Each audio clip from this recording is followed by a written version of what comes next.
एक बार अगर जाति जनगणना आ गई तो ये पता लग जाएगा ना किसके पास कितना ज़मीन है, किसके पास कितनी संपत्ति है, किसके पास स्कूटर है, किसके पास साइकिल है, किसके पास मर्सिडीज है। तो ये आया कहाँ से ये भी पता लगेगा ना कि देश के संसाधन में लोगों का भी हिस्सा है। तो ये तो अच्छी बात है और कम से कम इसके लिए मैं सोशल एक्टिविस्ट लोगों को बधाई देना चाहता हूँ कि लगातार जो पिछले 10 वर्षों से हम लोग भी लगातार ये सवाल उठा रहे थे। अब जैसे बिहार में आ गया ना, कास्ट सर्वे आ गया, तो उसमें तो स्पष्ट हो गया ना कि पिछड़ा जो है, अति पिछड़ा जो है वो है 36%, पिछड़ा जो है 27% है, शेड्यूल कास्ट की आबादी भी 19% से 19.5% से ज़्यादा है।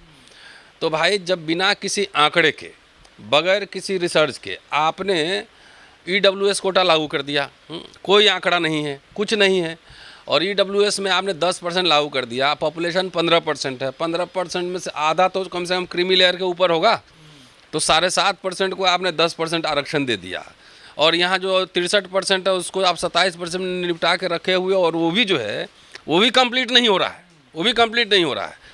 तो अब तो मैं पॉलिटिकल पार्टीज ये सवाल उठा रही है, और कांग्रेस चूँकि एक राष्ट्रीय पार्टी है, अगर वो सवाल उठा रही तो जाहिर है कि बीजेपी से तो छुप रही है ना। बीजेपी तो हलफनामा दे रही है सुप्रीम कोर्ट में कि हम नहीं करा सकते हैं जाति जनगणना, तो छुप रही। तो इससे स्पष्ट हो गया ना कि आपने जब 14 में मोदी जी की सरकार बनी तो उस समय इलेक्शन के पहले क्या कह रहे थे कि हमको नीच बोल दिया, नीच बोल दिया, मैं पिछड़ी जाति का हूँ, पिछड़ी जाति का हूँ। तो ये तो आपका नैतिक दायित्व था कि कम से कम पिछड़ी जाति की जनगणना आप करवा लेते। लेकिन 10 वर्षों में एक भी ऐसा पॉलिसी हमको बताइए, एक भी कमीशन ऐसा बना हो कि जिसमें पिछड़ी जातियों के उत्थान के लिए बना हो। उल्टा हुआ है, सरकारी कंपनियां बेची जा रही हैं, ठेके पे दी जा, नौकरियां ठेके पे दी जा रही है। क्लास 3 क्लास 4 तो ठेके पे ऑलमोस्ट जा चुकी है, तो ठेके पे नौकरियां चली जाएंगी तो उसमें रिजर्वेशन लागू नहीं होगा। और वो भी जो है कहते हैं कि 45 दिन के बाद अगर होगा तो उसमें रिजर्वेशन लागू। अगर गेस्ट टीचर पढ़ा रहे हैं, चाहे कुछ भी इस तरह का दे रहे हैं, तो 45 दिन का नहीं देगा, 44 दिन का देगा। तो बगैर आंकड़े के पॉलिसी, जैसे आपने EWS, तो मैं अभी भी गैर संवैधानिक कह रहा हूँ, 48 घंटे में आपने पास कर दिया। और कास्ट सेंसस की मांग इतने दिनों से हो रही है, लेकिन तभी कास्ट सेंसस नहीं हो रहा है। EWS से क्या आंकड़ा था? अगर सवर्ण पहला जातिवादी आरक्षण है EWS, अगर सवर्ण गरीब है तो जाति व्यवस्था के कारण गरीब है या सरकार की नीतियों के कारण गरीब है, दो में से तय करना होगा ना। ऐसा तो नहीं कि सामाजिक जाति की वजह से वो गरीब है, वो सरकार की पॉलिसी जैसी है कि सारे पॉलिसी जो है ना अडानी के पास पहुंच रही है। अब देखो, अब तो देश का मूड तो ऑलरेडी हो चुका है ना। अगर पिछड़ा नाम पे अगर बन सकते हैं मोदी, तो दलित क्यों नहीं प्राइम मिनिस्टर होगा? ये तो लाजिमी है, लॉजिकल एक्सटेंशन है। अब ये देखना होगा कि अगली सरकार जो आ रही है, इसी सरकार के पॉलिसीज को आगे बढ़ाएगी या कोई अल्टरनेटिव एजेंडा सेट करेगी। लोग आवाज उठाए ना, जो पार्टी के अंदर है आवाज उठाए। यहाँ ना सचिव है ना इंचार्ज है। हाँ, तो भाई जब हो जिसकी जितनी संख्या उतना उसका हक है। तो राहुल गांधी दे चुके हैं ना कर्नाटक में नारा। तो ये तो पहले इंटरनल जो पार्टी के अंदर है, जैसे कि रायपुर में जो अधिवेशन हुआ था फरवरी में शायद, तो उसमें उन्होंने कहा था ना कि युवाओं को और SC ST OBC को पार्टी में प्रतिनिधित्व देंगे, कहा था ना। तो वो तो अपने ऑर्गेनाइजेशन के अंदर भी वो प्रतिनिधित्व जो है वो रिफ्लेक्ट होना चाहिए, वो दिखना चाहिए कि पार्टी के अंदर जो है, और वो भी किस किस तरह के लोग ला रहे हैं, ये भी इसका भी समीक्षा होना बहुत ज़रूरी है। किस किस तरह के लोग ला रहे हैं। आज जो बीजेपी में चला गया, जो दलित है वहाँ पर RSS के लिए काम कर रहा है, कल आपके पास आ जाए तो सेकुलर कैसे हो जाएगा? नहीं, वो सेल तो है ही पार्टी में। अब तो ये कह सकते हैं ना कि हमारे पार्टी के राष्ट्रीय अध्यक्ष ही दलित हैं, उनके 3 मुख्यमंत्री वो पिछड़े हैं। भाई वो रूलिंग एलीट है ना, बात समझो। खाली संख्या से थोड़ी देश के पूरे संसाधन पे कब्जा है, सारे मंत्रालय पे कब्जा है, तो उसको सेल की क्या जरूरत है? सारे बिजनेस उसके हाथ में है। हमारे लोग तो अभी खाली नौकरी और नेता बनने के चक्कर में है। बिजनेस में कितनी हिस्सेदारी होगी, ये सवाल उठाना जरूरी है। ये सरकार ऐसी पॉलिसी बनाए, कितने स्कॉलरशिप देंगे SC ST OBC को, विदेश जाने के लिए कितने बच्चों को देंगे, ये सब सवाल उठाना पड़ेगा ना। मुझे लगता है नौकरी और पॉलिटिकल रिजर्वेशन के अलावा संसाधनों में हिस्सेदारी पे विमर्श हो, एजुकेशन पे विमर्श हो, हेल्थ पे विमर्श हो, सुरक्षा पे विमर्श हो, एट्रोसिटीज एक्ट को गंभीरता से लागू किया जाए। अभी जिस तरह का हाल देश में माहौल है, आप देख नहीं रहे? छोटे सब पत्रकार गिरफ्तार हो रहे हैं, उधर नेता गिरफ्तार, सब में ED फंसाए हुए, सब में ED, सब में कुछ लगा दो, राजद्रोह लगा दो, कुछ केस कर दो। और यहाँ आपको दिख नहीं रहा, दिल्ली यूनिवर्सिटी में एक प्रिंसिपल के खिलाफ FIR है, चार्जशीट दर्ज है, उसके ऊपर एक्शन नहीं हो रही है। तो पहले अभी जो पूरा जो सरकार है, ये डिफीट हो और दूसरा एजेंडा तय हो।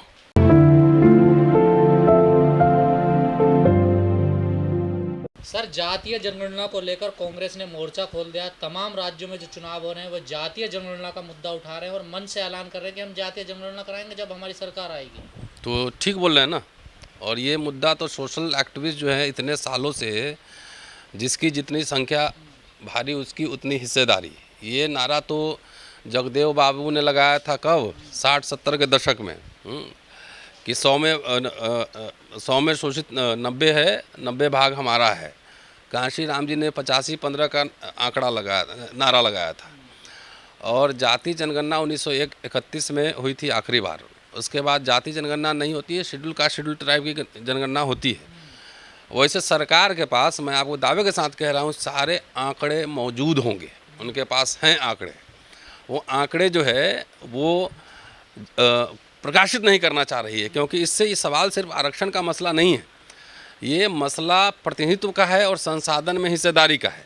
नहीं तो जानना जरूरी है ना भाई कि कितने फ्लैट, तब भाई जब तब आंकड़े होंगे तो सरकार पॉलिसी बनाएगी ना उस तरह से कि आंकड़े जब होंगे तब ही हम सब, मान लो कि हमको कोई एजुकेशनल पॉलिसी बनाना है किसी के लिए, या किसी समाज किसी सेगमेंट को बढ़ाने के लिए कुछ बनाना है, तो उसमें उसके आंकड़े तो होने चाहिए ना। नहीं वो तो संभव थोड़ी है, 21वीं सदी है ना, भारत इतना बड़ा डेमोक्रेसी है, तो जो वर्ण व्यवस्था की बात करें वो थोड़ी चलेगा यहाँ पे। वो रेसिस्टेंस तो होगा, उसका प्रतिरोध तो होगा। कुछ लोग खड़े होकर कह रहे हैं कि अब बंटवारा होगा। किस चीज़ का बंटवारा होगा? ये सारे संसाधनों का नहीं, बट हिस्सेदारी होगी ना। अब कितने रिजर्वेशन लागू हुए हैं, कितना किसके पास ज़मीन है, सब ज़मीन भी बांटो। मोदी जी कह रहे हैं कोई जाति उती होती नहीं, गरीबी से बड़ी कोई जाति नहीं है। हाँ हाँ, तो कहने के लिए तो जो बोलते हो, तो फिर नीची जाति पिछड़ी जाति क्यों बोले थे? जब तो गरीबी, तो कम्युनिस्ट पार्टी भी गरीबी की बात कर रही है। तो आप एक काम, मोदी जी कम्युनिस्ट शासन या सोशलिस्ट व्यवस्था लाने जा रहे हैं कि मोदी जी यहाँ पूंजीवादी, वो भी क्रोनिक कैपिटलिज्म, मोनोपोली कैपिटलिज्म ला रहे हैं ना, कि एक ही व्यक्ति रहेगा, one nation one leader and one capitalist. तो एक समान व्यवस्था लागू कर दो ना। राजनीतिक पार्टी तो अपने हिसाब से काम करती हैं, ठीक है जी। वोट भी होगा, वोट क्यों नहीं लेगा? डेमोक्रेसी में लोग वोट मांगते ही हैं भाई। कई तरह की आप घोषणा करते हैं, चाहे योजना लागू करते हैं, जैसे राजस्थान में अभी 10 लाख फ़ोन बांटे गए, अभी 3 साल का रिचार्ज करा के उसमें बांटे गए हैं।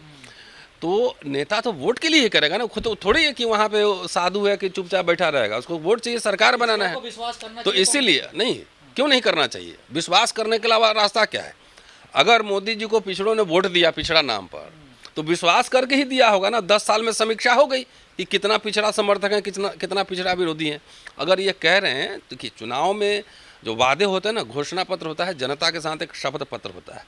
अब लोगों को तैयार होना पड़ेगा कि जो आप बात कह रहे हैं उसको अगर आप चुनाव जीतेंगे तो कैसे लागू करेंगे, इसके लिए फिर दबाव बनाना होगा।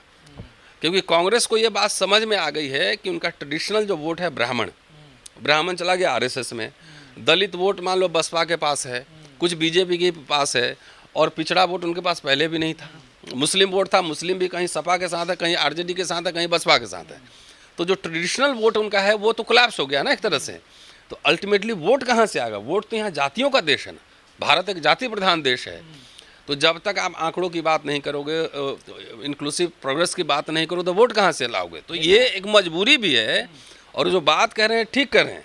और अब जो है, अब पुराने ज़माने की बात नहीं है।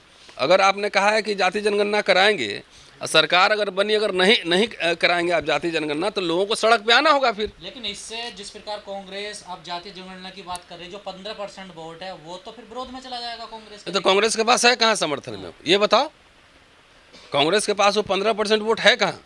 आखिर वोट तो जो है, वोट तो उसको SC ST OBC माइनॉरिटी से देता है ना। जहाँ भी सरकार बनी है, भूपेश बघेल की सरकार है, OBC है।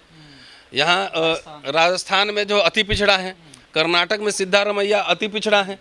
तो दलितों ने, पिछड़ों ने वोट दिया है ना, कि सवर्ण 15% से कहाँ से बना लेगा? बीजेपी इसकी काट ला रही है। देखिए, रोहिणी कमीशन की बात कर रही है, तो लागू करे ना। जब रोहिणी कमीशन आप लागू कर रहे हैं, तो आप जाति जनगणना क्यों नहीं करवा रहे हैं? आप लागू पब्लिश करो ना। हम लोग तो कह ही रहे हैं रोहिणी कमीशन का पब्लिश करो, क्या दिक्कत? अब जैसे राहुल गांधी ने कहा, मीडिया वालों से पूछा कि भाई इसमें कितने SC ST OBC हैं, तो सबसे पहली बात समझिए, ये जो सवाल सोशल एक्टिविस्ट लगातार उठा रहे थे, अब पॉलिटिकल पार्टीज प्रेस कॉन्फ्रेंस में भी कहने के लिए ये मजबूर हुई है ना, हुई है ना, कि भाई पत्रकारों से भी पूछा जा रहा है कितने हो यहाँ पर। तो ये पहला कदम है। अभी आप जाके घर में सो जाएंगे कि हाँ बोल दिया हो जाएगा, तो ऐसे होता नहीं। लगातार तमाम दबाव बना के रखना पड़ता है पॉलिटिकल पार्टी पे। अब हम लोग कहाँ जाते हैं, हम लोग अपना एजेंडा सेट करते हैं, एजेंडा पे बात करते हैं, एजेंडा पे बात करते हैं। चलिए खुशी की बात यह है कि अब उस एजेंडा जो है अब विमर्श के केंद्र में आ रहा है।